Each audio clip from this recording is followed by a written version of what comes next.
Let's learn how to do an easy star string figure.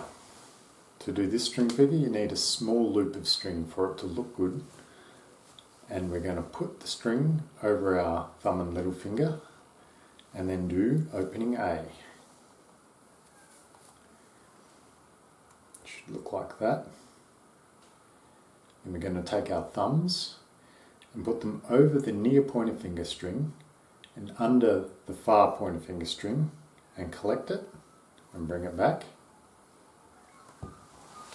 And now if you look at the back of my thumbs, you should see that I have a lower string and then the two strings on my top part of the thumb.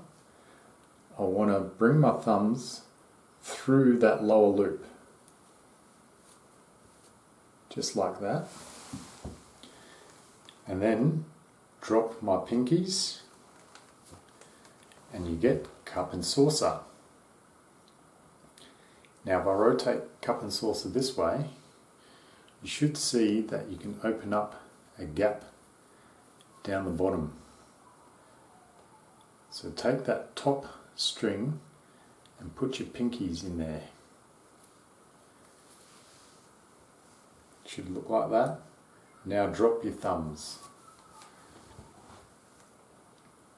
We take our thumbs and we go over both the pointer finger strings and pick up the near pinky strings with our thumbs, bring it back. We're just about there. All we need to do now is drop our right hand side pinky, and there you have your star.